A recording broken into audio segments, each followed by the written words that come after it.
இன்று நாம் பார்க்க போவது பாகம் 7 கிறிஸ்துவ பண்புகளை வளர்த்தல். அதிகாரம் 25. தலைப்பு எளிமை. யதார்த்தமான எளிமையை கற்றுக்கொடுங்கள். குழந்தைகளைப் போல் எளிமையாக இருக்க பிள்ளைகளுக்கு கற்றுக்கொடுங்கள். அவர்களது வயதிற்கேற்ற செயல்களினாலும் கடமைகளினாலும் இன்பங்களினாலும் அனுபவங்களினாலும் அவர்கள் திருப்தியடைய வேண்டும். பிள்ளைகள் விதையிலிருந்து எழும்பியிருக்கிற சிறு கதிர்களுக்கு ஒப்பாக இருக்கிறார்கள். குழந்தை பருவத்தின் பொலிவும் அழகும் அதிக நாட்களுக்கு அவர்களிடம் இருக்க வேண்டும். வயதிற்கு மீறிய ஒரு முதிர்ச்சி இருக்கக்கூடாது. அமைதியாகவும் எளிமையாகவும் குழந்தையின் வாழ்க்கை இருக்க வேண்டும். உணர்ச்சிகளை தூண்டும் செயற்கையான இன்பங்கள் இல்லாமல் இருப்பது நல்லது. இயற்கையோடு ஒன்றி இயல்பான ஒரு மகிழ்ச்சியை அனுபவிக்க வேண்டும். சரீர வளர்ச்சிக்கும் மன வளர்ச்சிக்கும் ஆவிக்குரிய வாழ்க்கைக்கும் இது உகந்தது. எளிமையான பழக்க வழக்கங்களை ஏற்படுத்தி கொள்ள பெற்றோர் ஒரு உதாரணமாக இருக்க வேண்டும். செயற்கையானவைகளிலிருந்து இயற்கையாகவே இருக்கக்கூடியவைகள் மீது பிள்ளைகளது மனங்களை இழுக்க வேண்டும். தவறான தாக்கங்களால் பாதிக்கப்படாத பிள்ளைகள். தவறான செயற்கையான தாக்கங்களால் பாதிக்கப்படாத பிள்ளைகளே விரும்பப்படக்கூடியவர்களாக இருப்பார்கள். தேவையில்லாத விசேஷ கவனத்தை பிள்ளைகளுக்கு கொடுப்பது நல்லதல்ல. அவர்களது அழகையோ வார்த்தைகளையோ செயல்களையோ பெருமையாக பேசி அவர்கள் மாயமானவைகளை பின்பற்றும்படி செய்யக்கூடாது. அவர்களது உடையும் விலை உயர்ந்த தன்மையையோ ஆடம்பரத்தையோ காட்டுவதாக இருக்கக்கூடாது. இது பெருமையை ஊக்கப்படுத்தும். அவர்களது நண்பர்களின் மனங்களில் பொறாமையை தூண்டும். உண்மையான அலங்காரம் வெளிப்புறமானதல்ல என்பதை பிள்ளைகளுக்கு கற்றுக்கொடுங்கள். மயிரை பின்னி பொன்னாபரணங்களை அணிந்து உயர்ந்த வஸ்திரங்களை உடுத்தி கொள்ளுதலாகிய புறம்பான அலங்கரிப்பு உங்களுக்கு அலங்காரமாயிராமல் அழியாத அலங்காரமாயிருக்கிற சாந்தமும் அமைதியிலும் உள்ள ஆவியாகிய இதயத்தில் மறைந்திருக்கிற குணமே உங்களுக்கு அலங்காரமாய் இருக்க கடவுது.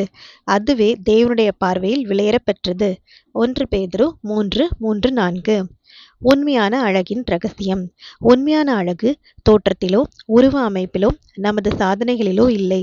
அமைதியான தாழ்மையான ஆவியிலும் பொறுமையிலும் பெருந்தன்மையிலும் அன்பிலும் மற்றவர்களுக்காக தானாக முன்வந்து கடினப்படுவதிலும் உள்ளது. இதை பெண்களுக்கு சொல்லித்தர வேண்டும்.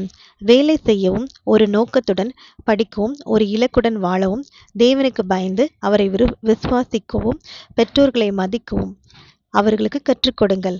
இப்படியாக கற்றுக்கொண்டு இப்பெண்கள் வளரும் பொழுது தூய்மையான உள்ளம் படைத்தவர்களாகவும் தன்னம்பிக்கை உடையவர்களாகவும் அன்பான ஸ்திரீகளாகவும் மாறுவார்கள். இப்படிப்பட்ட ஒரு ஸ்திரீயை தாழ்த்திவிட முடியாது.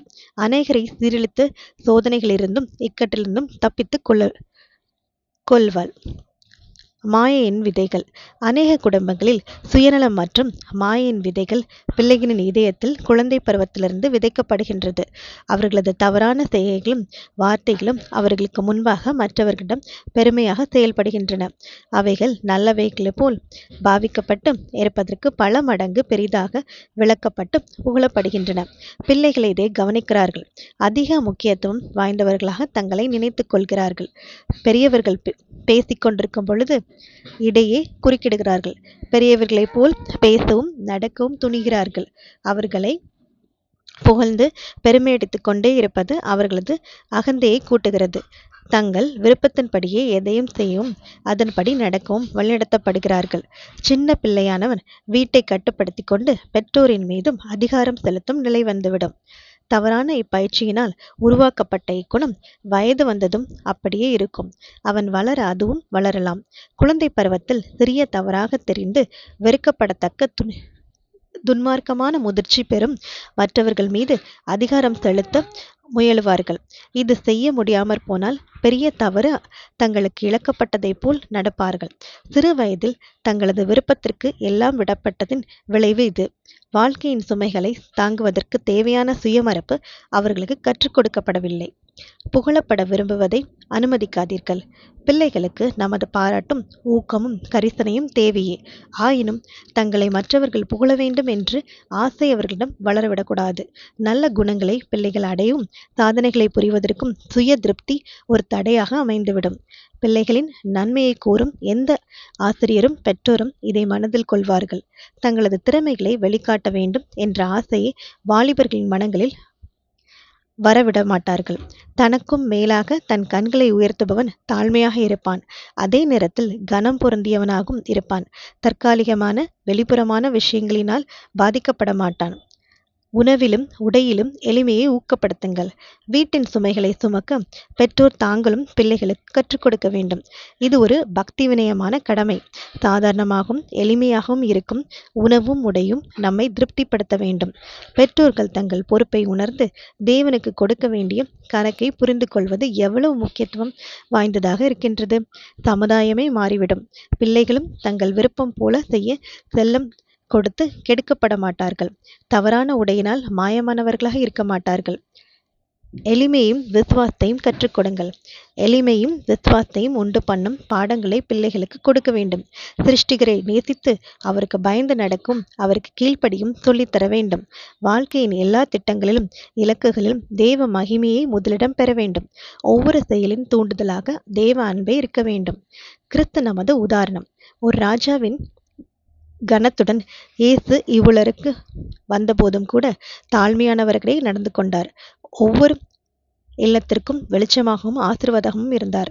மகிழ்ச்சியையும் நம்பிக்கையும் ஊக்கத்தையும் தான் சென்ற இடங்களெல்லாம் சுமந்து சென்றார். வெளிப்புற காரியங்களுக்காகவும் அழகு பொருட்களுக்காகவும் நாம் ஏங்கி செயல்படுகிறோம். தேவன் மதிக்கும் தாழ்மையான ஒரு அமைதலான ஆவியை பெற்றுக்கொள்வதில்லை. எளிமையான தாழ்மையான உண்மையான அன்பு எந்த இல்லத்தையும் பரலோகமாக்கிவிடும். சமாதானத்தையும் மன திருப்தியும் இழப்பதை விட அசௌகரியங்களையும் மகிழ்ச்சியுடன் சகித்துக் கொள்வது மேலானது. ஆமேன்.